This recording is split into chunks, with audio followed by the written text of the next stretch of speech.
예, 안녕하세요. 안녕하세요. 예, 오늘 그림 문자 181강입니다. 오늘은 불굴적자예요. 불굴적자는 이렇게 이제 많이 쓰는데, 일단 소전체로 보면서 먼저 하겠습니다. 요렇게 돼 있어요. 예, 소전체를 보면 확실히 틀립니다. 요거는 제가 늘 말씀드렸지만은 사람이 팔하고 다리를 모양하죠. 그래서 요게 큰 대자예요. 그 밑에 요거는 밑에는 불화자죠.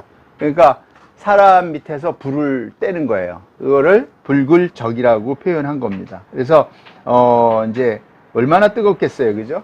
사람이 밑에 불이 있으니 얼마나 정말 뜨거운 거를 그러니까 뜨거운 거를 느낀다라는 거겠죠, 우리가. 그러면 뜨거운 거를 느끼는 거를 뭘로 표현했냐면은 이렇게 표현했습니다. 붉은 적은 뜨거울 때가 어냐나 남쪽을 바라볼 때 뜨겁다라는 뜻이죠. 그래, 남쪽 방향의 색이다. 그래서 큰 불이 타오르는 대와 화의 구성이다. 이게 이 말입니다. 남방색야. 예? 뜨겁다라는 거는 남쪽을 바라볼 때 뜨겁죠. 우리가 이렇게 남쪽을 바라보면 앞면은 뜨겁지만 뒷면은 차죠. 그러면 뒷면은 결국은 북쪽이 되죠. 예. 이런 거를 신체의 방향을 가지고 색깔과 맞추는 겁니다. 그래서 종대화는 대와 화자를 따를 종이잖아요. 대와 화자의 구성이다. 이렇게 해석하셔야 돼요. 정확히. 네, 그러니까 대와 대자와 화자를 합쳐진 글자다. 이렇게 해석하면 돼요. 그래서 붉을적은 남쪽 방향의 색이에요. 그러면은 동쪽 방향의 색은 우리 배웠죠. 나무목이 있으면 해가 이렇게 떠죠. 동력도. 예, 그러면 동쪽이고요. 서쪽은 아직 안 배웠습니다. 예, 이렇게 해죠. 그러니까 서쪽이라는 거는 새가 둥지에 날아드는 거예요. 예, 그래서 새가 둥지에 날아든다는 표현을 이렇게 하거든요. 이렇게 바뀐 거고. 그 다음에 북은 배웠죠. 북은 북방의 색이라고 그랬죠. 그래서 북방의 색은 찬 거죠. 예, 그래서 동서남북 할 때 이제 붉을적은 남쪽을 택한다. 뜨거운 거니까. 추거운 거는 북쪽이다. 해 뜨는 쪽은 동쪽이다. 그래서 청색이 되고요. 그리고 그걸 색깔하고 방향과 글자와 이렇게 맞췄어요. 예, 그런 게 쭉 이어져서 내려온 거죠. 그거를 이제 잘 사용하게 되면은 어떻게 되냐면은 풍수지리에도 적용하고 사람 몸에도 적용하면 한 방에 쓰는 거고요. 풍수지리에 적용하고 몸에도 적용하고 그 다음에 이렇게 방향에도 적용해요. 그래서 이제 대표적인 게 조선시대 때 한양의 도읍지를 정하고 문을 만들 때 이런 거를 다 따라서 하는 거죠. 예, 그러니까 흑인지문, 도니문, 숭례문, 숙정문 이렇게 했을 때 그 글자하고 방향을 또 맞추죠. 그러니까 문자로도 맞추고 그 다음에 인이 예지니까 우리가 갖고 있는 철학적인 가치로도 맞추고 그러니까 굉장히 사실은 고도로 발달된 거죠. 근데 한 가지만 이제 그렇게 된 게 아니라 전 분야에 있어서 이렇게 어떤 문화적인 그거를 대입을 하면서 쓰는 겁니다. 그럴 때 이제 남쪽 방향이에요. 그다음에 이제 북쪽은 이제 설명했고요. 자, 이 두 가지가 이제 합치면은 뜨거운 게 두 개가 되잖아요. 붉을적을 더하여 그러니까 이게 두 개가 있는 거죠. 그러면은 항상 중복되는 글자는 강조하는 거거든요.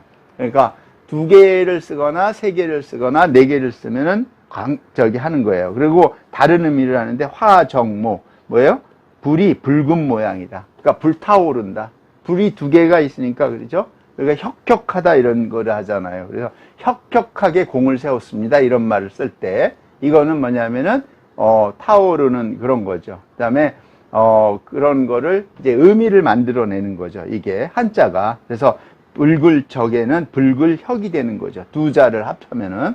그래서 동서남북과 같이 방향도 맞추고 이제 뜻도 강조하고 이렇게 만들어진 글자가 붉을적입니다. 그래서 전부 다 붉을적을 가지고 이제 만드는 거예요. 근데 이제 위에 보면은 아까 설명을 빠뜨렸는데 이거를 이렇게 쓰다 보면 이게 어떤 글자인지를 파악을 해야 돼요. 이게 말하자면 흑토일 수도 있고 선비사일 수도 있고 그죠? 여기서는 큰 데잖아요. 이런 게 이제 축약된 거예요.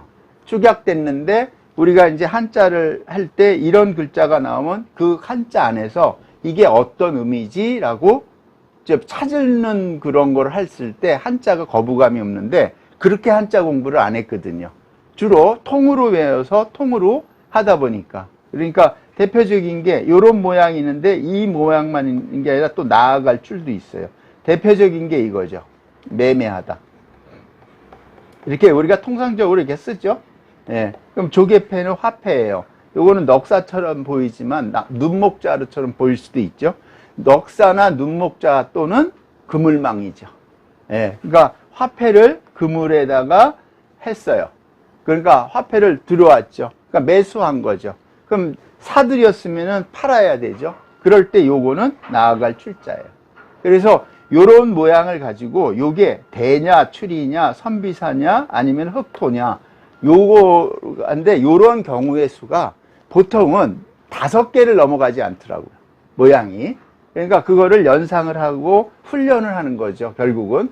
문자는 인간이 만들어낸 거고, 만들어낸 거는 우리가 그거에 따라서 약속을 한 거니까 하나의 규칙이죠. 그 규칙을 자꾸 보고 한자 안에서 찾을 때 그러면 자꾸 이제 한자가 말하자면 두려움은 없어지는 거죠. 예. 그래서 이 강좌가 이제 181강이니까 요 191강이면 다 끝납니다. 끝나니까 제가 이제 계속 설명을 해드리는 거예요. 그렇게 한자 공부를 하셔야 된다라는 거예요. 그 한자가 이제 한자가 모이면은 단어가 되는 거고요. 결국은 단어가 모이면 문장이 되는 거거든요. 예. 근데 우리가 이제 통으로 배우니까, 그리고 이제 이런 걸 생각 안 하다 보니까 재미가 없어지고 어려워지고 나중에 한자를 배우고 나서도 그대로 잊어버리면 연상작용이 안 되죠. 근데 이 글자적으로 배우면은 연상작용을 통해서, 그 글자가 생각이 잘 납니다. 그러니까 저도 마찬가지로 글자를 잊어버리거든요. 자꾸. 예. 근데 그냥 어떤 글자인지 모르지만 보면은 자꾸 이제 훈련이 돼 있으니까 제 스스로가 아 이건 이런 의미지라고 예? 찾을 수가 있죠. 자 그렇게 훈련을 하시면 됩니다. 불굴혁입니다. 불굴혁 다음이 불빛척이에요. 자 불이 타오르는 거예요. 근데 여기다 아예 불굴적에다가 불화를 하나 더 더했죠. 그럼 얼마나 뜨겁겠어요. 이거에 그죠? 이거에 이런 자는 잘 안 쓰죠. 그러니까 굉장히 타오르는 거죠. 그러니까 크게 타오른다. 그래서 대정야. 예? 불이, 큰 불이 막 타오르는 거를 이 글자를 쓰는 거예요. 근데, 이런 때 불굴혁자는, 그, 밝게 타오르는 불 중에서도 아주 큰 불이니까 별로 잘 쓰지는 않죠. 근데 만약에 문장이 이런 걸 썼다 그러면 한자에 대한 이해가 굉장히 높은 거죠. 예. 이렇게 문자를 만들어내는 겁니다. 그래서, 이렇게 중복됐을 때 그 크기나 아니면은 그 중복된 의미를 자꾸 찾아서 만들어내면 됩니다. 그리고 이제 맨 앞에서 설명드렸지만 불굴적은 남쪽을 택하고 그죠? 물수는 북쪽을 택합니다. 이제 다음 강의 정도에 나오거든요. 그다음에 청색은 왼쪽 동쪽을 택하고 그다음에 서는 서쪽이니까 어떤 걸 만들어지니까 하얀색을 택하고 그래서 방향, 어떤 이니에지 같은 가치 또는 색깔 이런 거를 만들어서 쓰게 됩니다. 그리고 이제 뭐 우리 생활 문화에서도 많이 나오는 것 중에 하나가 음식을 먹을 때도 오방색을 맞추죠. 대표적인 게 설날 되면은 떡은 하얀색이죠. 근데 그거를 맞추기 위해서 고명을 넣습니다. 그러면은 고명은 뭘 넣냐면 빨간색에 실고추를 넣고 노란색에는 계란에 노른자를 넣고 까만색은 말하자면은 김을 이렇게 넣죠. 그러면은 그다음에 빨간색에 실고추를 넣어요. 그러면은 오방색이니까 5가지 색이 다 들어가죠. 네? 그러면서 조화를 맞추는 거죠. 그런 게 사실 우리 문화 속에 굉장히 많이 남아 있다라는 말씀을 드리는 거예요. 그런 게. 그러니까 같이 색깔을 넣더라도 5가지의 색을 조화를 하면은 음식도 괜히 맛있어 보이잖아요. 예? 이상하게 그 떡국도 고명이 없는 떡국과 고명이 있는 떡국의 맛이 좀 다르거든요. 그러니까 이제 이게 인식의 범위에 있는 것 같습니다. 자, 여기까지 해서 불굴혁, 불빛혁, 여기까지 해갖고 오늘도 동몽, 한자 배웠으니까 경몽, 오늘도 유학했습니다. 여기서 마치도록 하겠습니다. 감사합니다.